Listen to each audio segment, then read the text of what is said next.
एक शहर में एक आलीशान और शानदार घर था। वह शहर का सबसे खूबसूरत घर माना जाता था।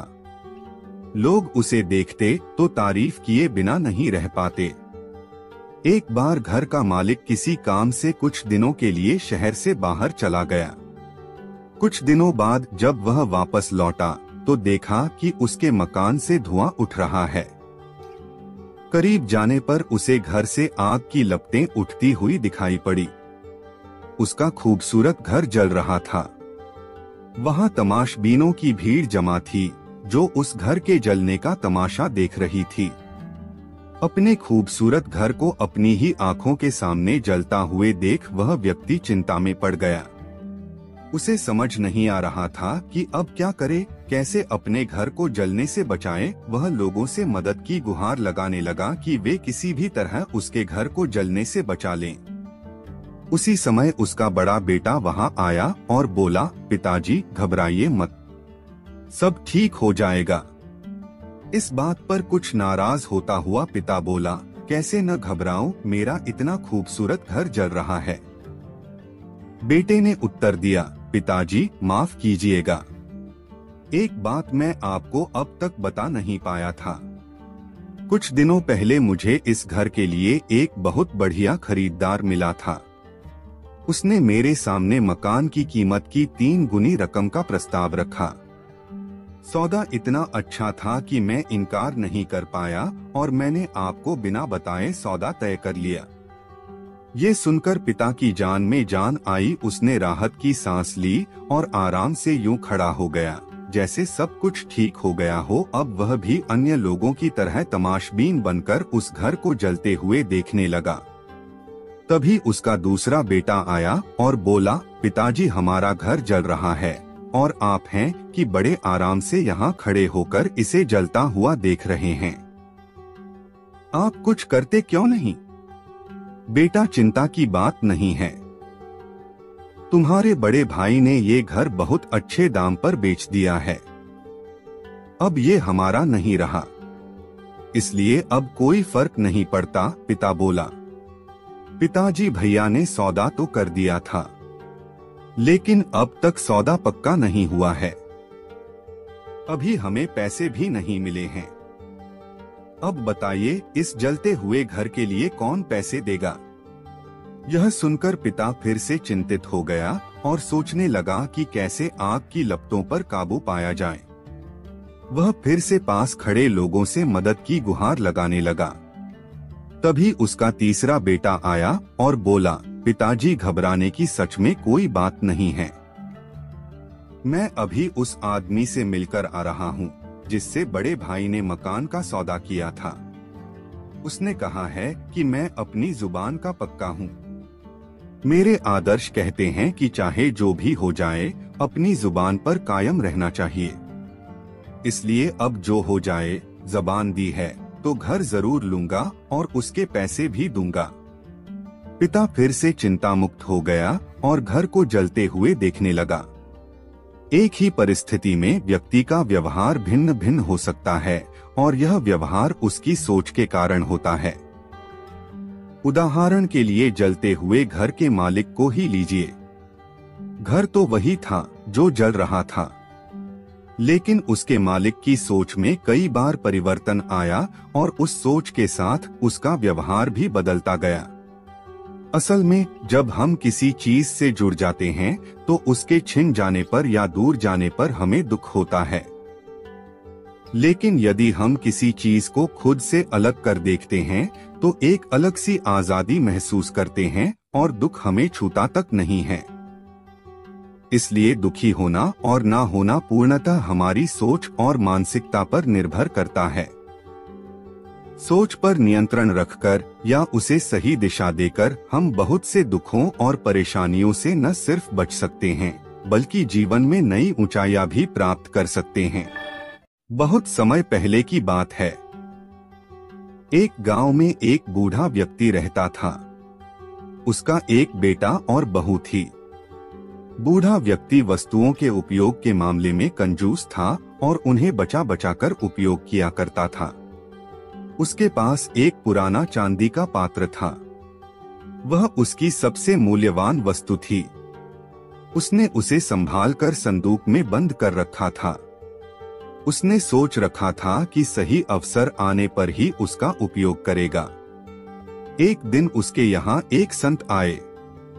जब उन्हें भोजन परोसा जाने लगा तो एक क्षण को बूढ़े व्यक्ति के मन में विचार आया कि क्यों न संत को चांदी के पात्र में भोजन परोसूं, किंतु अगले ही क्षण उसने सोचा कि मेरा चांदी का पात्र बहुत कीमती है। गांव-गांव भटकने वाले इस संत के लिए उसे क्या निकालना, जब कोई राजसी व्यक्ति मेरे घर पधारेगा तब यह पात्र निकालूंगा। यह सोचकर उसने पात्र नहीं निकाला। कुछ दिनों बाद उसके घर राजा का मंत्री भोजन करने आया। उस समय भी बूढ़े व्यक्ति ने सोचा कि चांदी का पात्र निकाल लूं, किंतु फिर उसे लगा कि ये तो राजा का मंत्री है। जब राजा स्वयं मेरे घर भोजन करने पधारेंगे तब अपना कीमती पात्र निकालूंगा। कुछ दिनों के बाद स्वयं राजा उसके घर भोजन के लिए पधारे। राजा उसी समय पड़ोसी राज्य से युद्ध हार गए थे और उनके राज्य के कुछ हिस्से पर पड़ोसी राजा ने कब्जा कर लिया था। भोजन परोसते समय बूढ़े व्यक्ति ने सोचा कि अभी अभी हुई पराजय से राजा का गौरव कम हो गया है। मेरे पात्र में किसी गौरवशाली व्यक्ति को ही भोजन करना चाहिए। इसलिए उसने चांदी का पात्र नहीं निकाला। इस तरह उसका पात्र बिना उपयोग के पड़ा रहा। एक दिन बूढ़े व्यक्ति की मृत्यु हो गई। उसकी मृत्यु के बाद उसके बेटे ने उसका संदूक खोला। उसमें उसे काला पड़ चुका चांदी का पात्र मिला। उसने वह पात्र अपनी पत्नी को दिखाया और पूछा, इसका क्या करें? पत्नी ने काले पड़ चुके पात्र को देखा और मुंह बनाते हुए बोली, अरे इसका क्या करना है? कितना गंदा पात्र है। इसे कुत्ते को भोजन देने के लिए निकाल लो। उस दिन के बाद से घर का पालतू कुत्ता उस चांदी के पात्र में भोजन करने लगा। जिस पात्र को बूढ़े व्यक्ति ने जीवन भर किसी विशेष व्यक्ति के लिए संभाल कर रखा, अंततः उसकी ये गत हुई। किसी वस्तु का मूल्य तभी है जब वह उपयोग में लाई जा सके। बिना उपयोग के बेकार पड़ी कीमती वस्तुओं का भी कोई मूल्य नहीं। इसलिए यदि आपके पास कोई वस्तु है तो यथा समय उसका उपयोग कर लें। गांव के पनघट पर 4 औरतें पानी भरने आई। पानी भरते भरते वे एक दूसरे से बातें करने लगी। चारों के एक एक पुत्र थे। बातों बातों में उन्होंने अपने पुत्रों के गुणों का बखान करना प्रारंभ कर दिया। पहली औरत बोली, मेरा पुत्र बहुत सुरीली बांसुरी बजाता है। जो भी उसकी बांसुरी सुनता है मंत्रमुग्ध हो जाता है। मैं ऐसा गुणवान पुत्र पाकर बहुत प्रसन्न हूँ। दूसरी औरत बोली, मेरा पुत्र बहुत बड़ा पहलवान है। इस गांव में ही नहीं बल्कि दूर दूर के गांव में उसकी बहादुरी का डंका बजता है। ऐसा गुणवान पुत्र भगवान सबको दे। तीसरी औरत कहाँ पीछे रहती, वह बोली, मेरा पुत्र कुशाग्र बुद्धि है। उससे अधिक बुद्धिमान इस पूरे गांव में नहीं। लोग अपनी समस्याएं लेकर उसके पास आते हैं।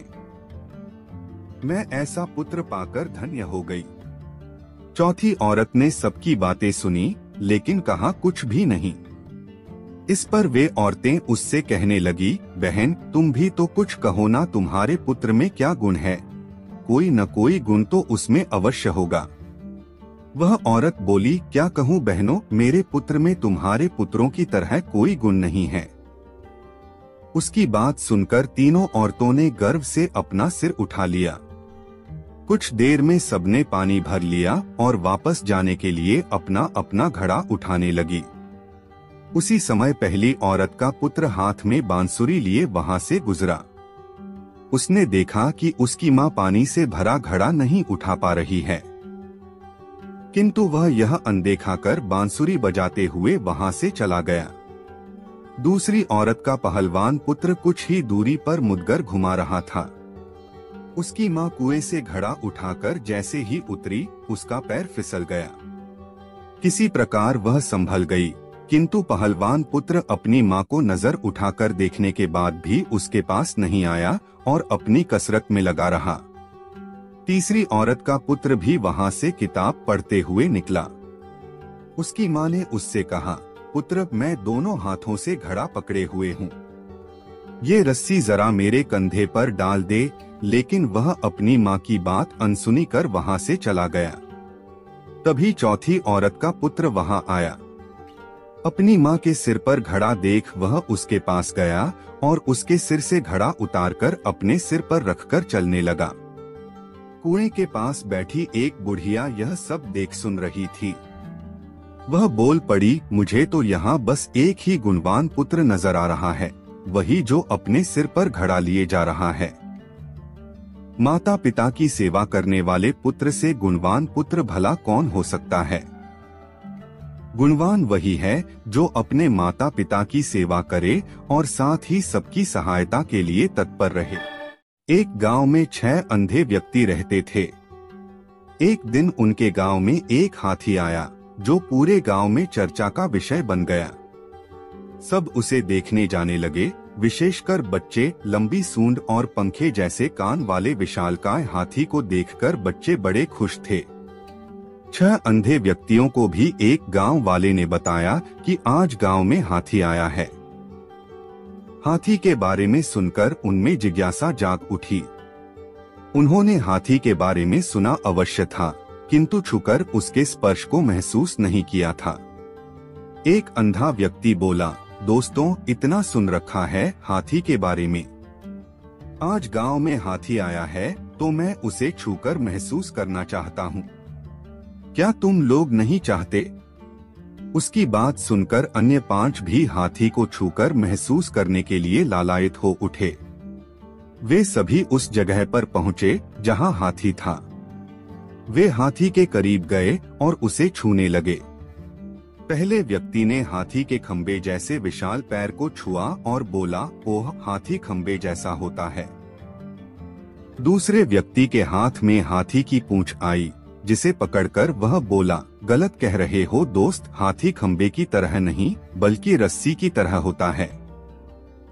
तीसरे व्यक्ति के हाथी की लंबी सूंड पकड़ी और कहने लगा, अरे नहीं, हाथी तो पेड़ के तने जैसा होता है। चौथे व्यक्ति ने हाथी के पंखें जैसे कान छुए और उसे लगा कि बाकी सब गलत कह रहे हैं। वो उन्हें समझाते हुए बोला, हाथी पंखें जैसा होता है। पांचवें व्यक्ति ने हाथी का पेट छूते हुए कहा, अरे तुम सब कैसे अजीब बातें कर रहे हो, हाथी तो दीवार की तरह होता है। छठवें व्यक्ति ने हाथी के दांत को छुआ और बोला, सब गलत कह रहे हो, हाथी कठोर नली की तरह होता है। सब अपनी अपनी बात पर अडिग थे। कोई दूसरे की बात सुनने को तैयार नहीं था। वे आपस में बहस कर अपनी बात सही साबित करने में लग गए।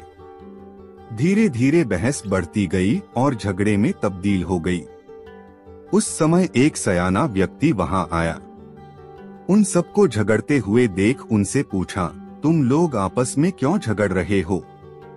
6 अंधे व्यक्तियों ने उसे बताया कि वे हाथी को छूकर महसूस करने आए थे और उसे छूने के बाद हम सब में बहस हो रही है कि हाथी होता कैसा है। फिर सबने उसे अपना आकलन बताया। उनकी बात सुनकर सयाना व्यक्ति हंस पड़ा और बोला, तुम सब लोग खुद को सही साबित करने के लिए झगड़ रहे हो और सच ये है कि तुम सब सही हो। ऐसा कैसे हो सकता है? अंधे व्यक्ति हैरत में बोले। बिल्कुल हो सकता है और ऐसा ही है। तुम सब अपनी अपनी जगह सही हो। तुम लोगों ने हाथी के शरीर के अलग अलग अंगों को छुआ है और उसके हिसाब से उसका वर्णन किया है, इसलिए हाथी के बारे में तुम्हारा आकलन भिन्न है। वास्तव में हाथी तुम सबके आकलन अनुसार ही है। वह खंबे जैसे पैरों वाला, पंखे जैसे कान वाला, रस्सी जैसे पूंछ वाला, तने जैसे सूंड वाला, दीवार जैसे पेट वाला, नली जैसे दांतों वाला एक विशालकाय जानवर है। इसलिए झगड़ा बंद करो और अपने अपने घर जाओ। यह सुनकर सब सोचने लगे कि हम सब बेकार में ही झगड़ रहे थे और फिर सब घर लौट गए। अक्सर हम किसी विषय के संबंध में सीमित ज्ञान के आधार पर अपनी धारणा बना लेते हैं और दूसरों से अपनी धारणा को लेकर उलझ जाते हैं तथा स्वयं को सही साबित करने की कोशिश करने लगते हैं। कई बार फर्क नजरिए का होता है। किसी भी चीज को देखने का हमारा नजरिया दूसरों से भिन्न हो सकता है। हमें एक दूसरे के नजरिए का भी सम्मान करना चाहिए। बहुत समय पहले की बात है। एक गांव में एक किसान रहता था। उसके पास 2 घड़े थे।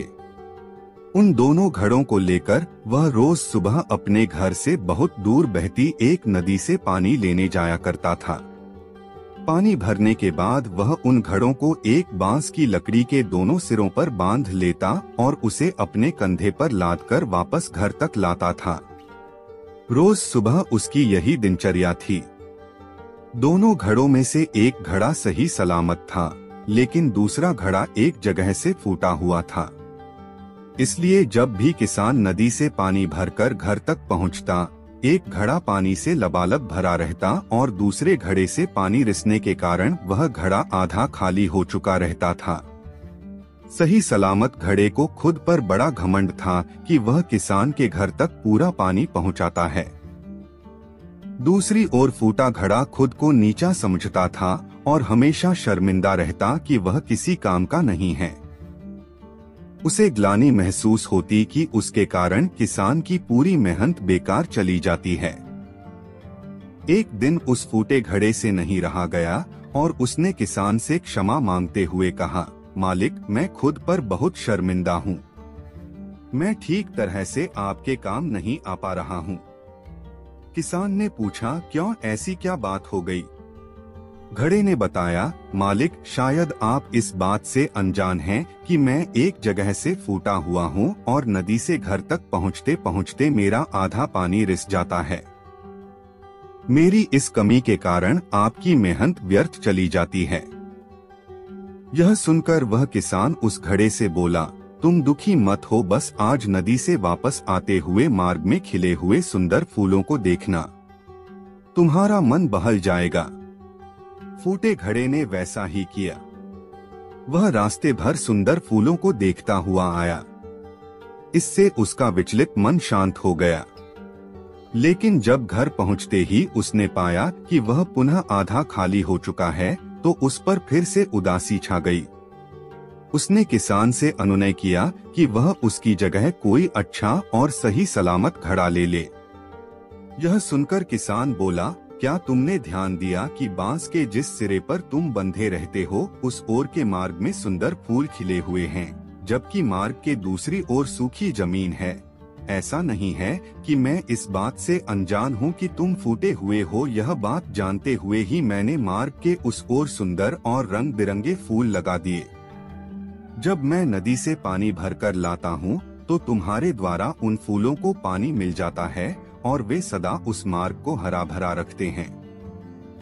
तुम्हारे कारण ही वह मार्ग इतना सुंदर हो पाया है। इसलिए तुम खुद को कम मत आको। कोई भी ऊंचा या नीचा नहीं होता। इस दुनिया में हर इंसान को एक भूमिका मिली हुई है, जिसे हर कोई बखूबी निभा रहा है। इसलिए जो जैसा है, हमें उसे वैसा ही स्वीकारना चाहिए और उसकी कमजोरियों के स्थान पर उसकी अच्छाइयों पर ध्यान देना चाहिए। एक आदमी रेगिस्तान में भटक रहा था। आधा दिन निकल चुका था और रास्ते का कुछ पता नहीं था। वह समझ नहीं पा रहा था कि किस तरह उस रेगिस्तान से बाहर निकले। उसका खाने पीने का सारा सामान खत्म हो गया था। प्यास से गला सूखा जा रहा था, लेकिन पानी का दूर दूर तक कोई नामो निशान नहीं था। थोड़ी दूर और चलने पर उसे एक झोपड़ी दिखाई पड़ी। वह इस आशा में झोपड़ी की ओर चल पड़ा कि वहां उसे पानी अवश्य मिल जाएगा और वह वहां रहने वालों से रेगिस्तान से बाहर निकलने का रास्ता भी पूछने लेगा। लेकिन झोपड़ी के पास पहुंचकर वह निराश हो गया। झोपड़ी खाली पड़ी थी, वहां कोई नहीं था। लेकिन उसके बाद भी उसने भगवान पर भरोसा रखा और झोपड़ी के अंदर गया। झोपड़ी के अंदर एक हैंडपंप लगा हुआ पाया। वह खुश हो गया कि अब वह अपनी प्यास बुझा सकता है। उसने भगवान को धन्यवाद दिया और हैंडपंप चलाने लगा। लेकिन काफी प्रयास करने के बाद भी हैंडपंप नहीं चला।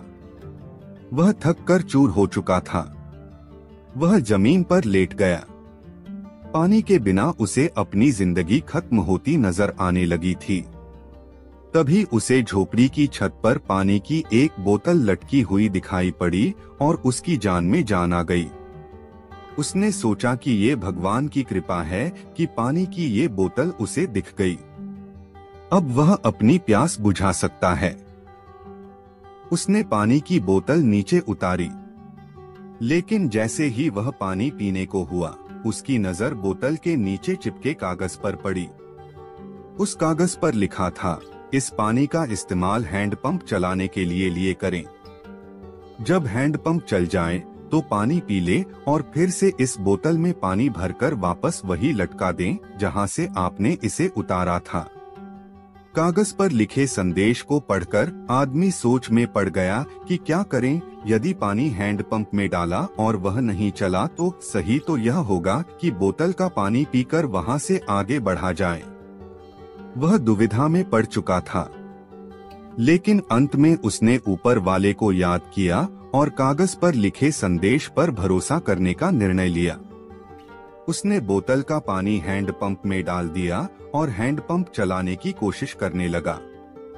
1 से 2 प्रयास में हैंडपंप चल गया और उसमें से ठंडा ठंडा पानी आने लगा। आदमी ने पानी पीकर अपनी प्यास बुझाई और बोतल में पानी भरकर उसे वापस उसी जगह लटका दिया जहां से उसने उसे उतारा था। वह वहां से निकल ही रहा था कि झोपड़ी के एक कोने में उसे एक नक्शा और पेंसिल का टुकड़ा मिला। उस नक्शे में रेगिस्तान से बाहर निकलने का रास्ता बना हुआ था। आदमी खुश हो गया और भगवान को लाख लाख धन्यवाद दिया। वह नक्शा लेकर बाहर निकल गया, लेकिन कुछ दूर चलने के बाद वह रुका और वापस झोपड़ी में आया। उसने पानी की बोतल के नीचे लगे कागज पर पेंसिल से लिखा, यकीन मानिए ये काम करता है। जब भी जिंदगी में बुरा वक्त या परिस्थिति आए, भगवान और खुद पर विश्वास रखें। विश्वास बहुत बड़ी चीज होती है। विश्वास है तो दुनिया में हर चीज संभव है। बिना प्रयास के जिंदगी में कुछ भी हासिल नहीं होता। जैसे इस आदमी ने हैंडपंप में पानी डाला और उसे चलाया, तब कहीं जाकर उसे अपने प्रयास का फल पानी के रूप में नसीब हुआ। उसी प्रकार जिंदगी में कुछ करना है तो प्रयास करने पड़ेंगे। प्रयास करेंगे तो सफलता अवश्य मिलेगी। वन में स्थित एक आश्रम में एक ज्ञानी साधु रहते थे। ज्ञान प्राप्ति की लालसा में दूर दूर से छात्र उनके पास आया करते थे और उनके सानिध्य में आश्रम में ही रहकर शिक्षा प्राप्त किया करते थे। आश्रम में रहकर शिक्षा प्राप्त करने वाले छात्रों में से एक छात्र बहुत आलसी था।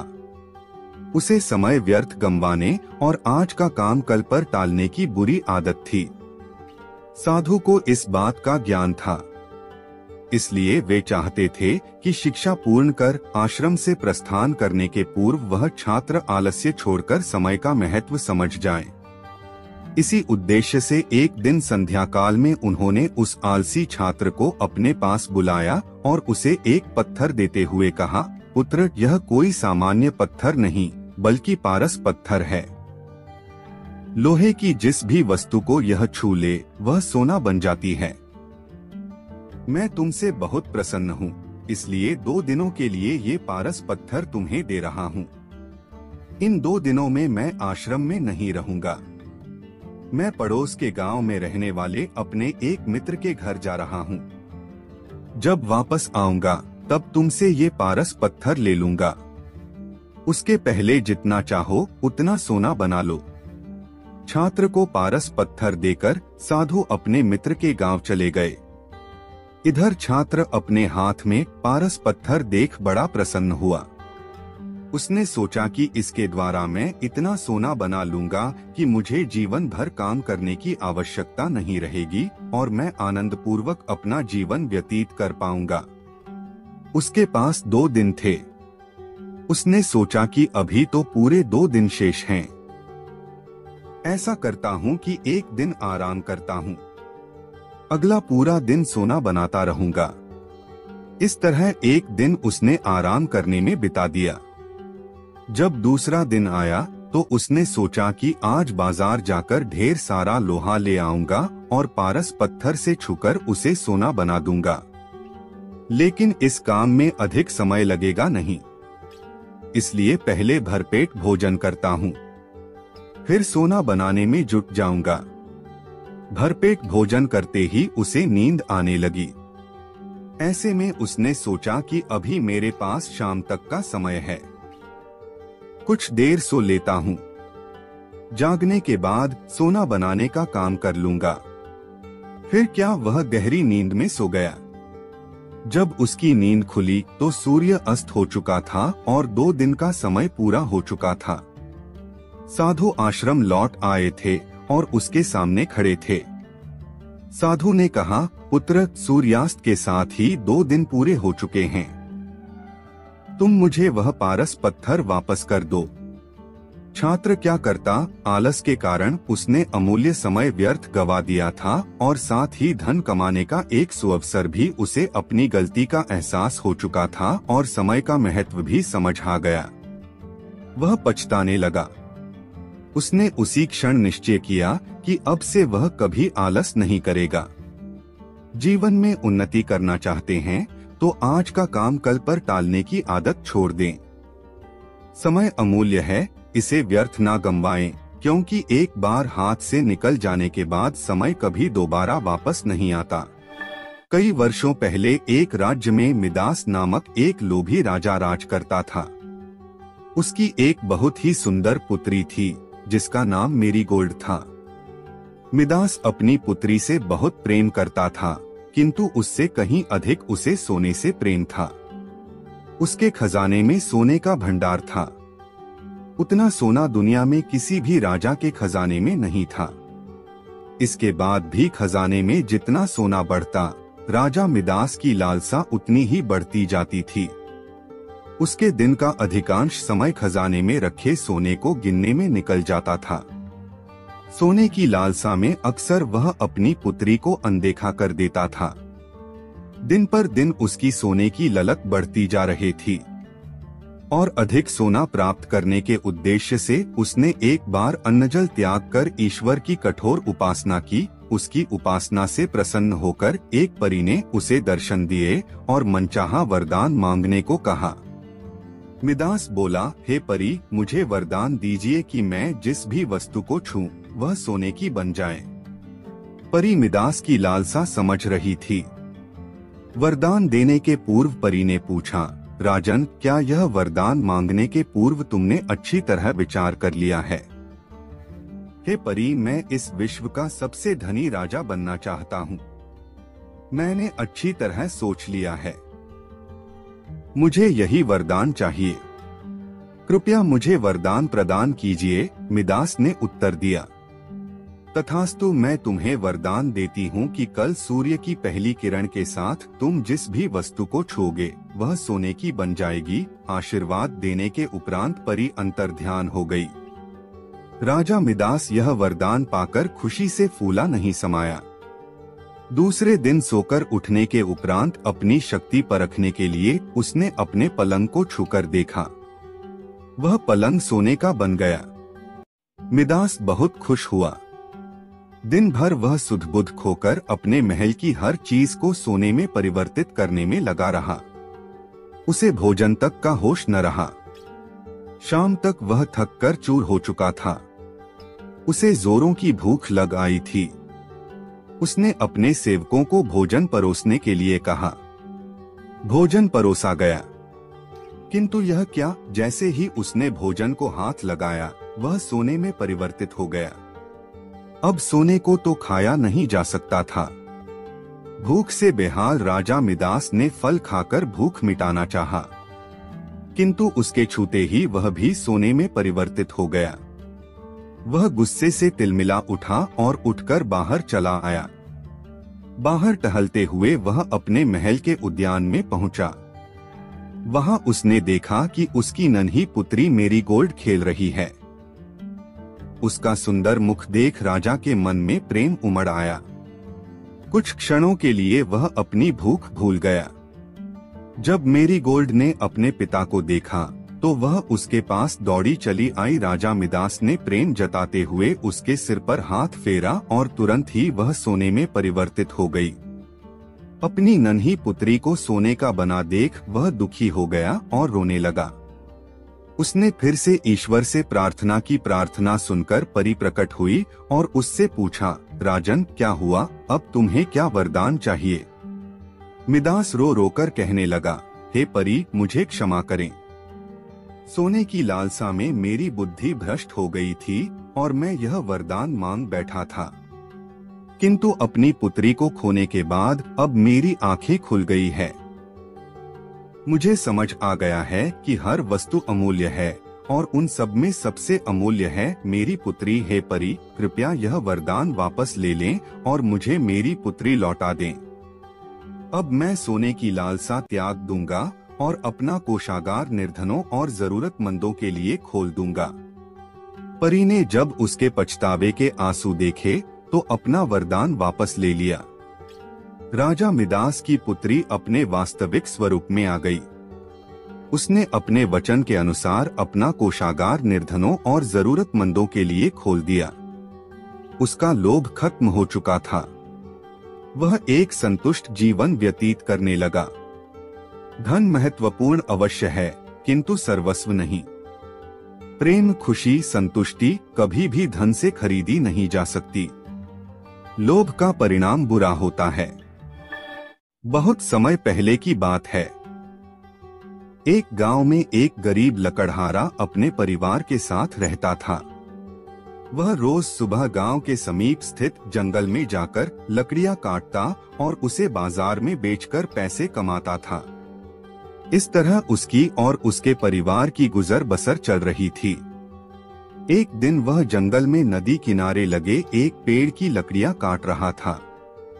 अचानक उसकी कुल्हाड़ी उसके हाथ से छूटकर नदी में जा गिरी। नदी गहरी थी, जिसमें उतरकर कुल्हाड़ी निकाल पाना लकड़हारे के लिए संभव नहीं था। लकड़हारे के पास एक ही कुल्हाड़ी थी। उस कुल्हाड़ी के नदी में गिर जाने से वह परेशान हो गया। वह सोचने लगा कि अब वह अपनी जीविका कैसे चलाएगा। उसके पास जीविका चलाने का कोई और साधन नहीं था। वह दुखी होकर नदी किनारे खड़ा हो गया और भगवान से प्रार्थना करने लगा, भगवान मेरी कुल्हाड़ी मुझे वापस दिला दीजिए। लकड़हारे की सच्चे मन से की गई प्रार्थना सुनकर भगवान प्रकट हुए। उन्होंने उससे पूछा, पुत्र तुम्हें क्या समस्या है? लकड़हारे ने कुल्हाड़ी नदी में गिरने की बात भगवान को बता दी और उनसे याचना की कि वे उसकी कुल्हाड़ी वापस दिला दें। उसकी याचना सुनकर भगवान ने नदी के पानी में से एक कुल्हाड़ी बाहर निकाली। वह कुल्हाड़ी चांदी की थी। भगवान ने लकड़हारे से पूछा, पुत्र क्या ये तुम्हारी कुल्हाड़ी है? लकड़हारा बोला, नहीं भगवान, ये मेरी कुल्हाड़ी नहीं है। भगवान ने पुनः नदी के पानी में से दूसरी कुल्हाड़ी बाहर निकाली। इस बार उन्होंने जो कुल्हाड़ी निकाली वो सोने की थी। उन्होंने लकड़हारे से पूछा, पुत्र क्या ये तुम्हारी कुल्हाड़ी है? लकड़हारा बोला, नहीं भगवान, ये मेरी कुल्हाड़ी नहीं है। भगवान बोले, इसे अच्छी तरह से देख लो, ये सोने की कुल्हाड़ी है। क्या वास्तव में ये तुम्हारी नहीं है? नहीं भगवान, लकड़हारा बोला, सोने की इस कुल्हाड़ी से लकड़ियां नहीं कटती। ये मेरे किसी काम की नहीं है। मेरी कुल्हाड़ी तो लोहे की है। भगवान मुस्कुराए और इस बार जो कुल्हाड़ी उन्होंने निकाली वह लोहे की थी। वह कुल्हाड़ी लकड़हारे को दिखाते हुए भगवान ने पूछा, पुत्र क्या यही है तुम्हारी कुल्हाड़ी? इस बार कुल्हाड़ी देख लकड़हारा प्रसन्न हो गया और बोला, भगवान, यही मेरी कुल्हाड़ी है। आपका बहुत बहुत धन्यवाद। भगवान लकड़हारे की ईमानदारी देख बहुत प्रसन्न हुए और बोले, पुत्र, मैं तुम्हारी ईमानदारी से अत्यंत प्रसन्न हूँ, इसलिए तुम्हें लोहे की कुल्हाड़ी के साथ साथ सोने और चांदी की कुल्हाड़ी भी देता हूँ। यह कहकर भगवान अंतर्ध्यान हो गए। लकड़हारा अपनी ईमानदारी के कारण पुरस्कृत हुआ। सदा ईमानदार रहें। ईमानदारी सदा सराही जाती है।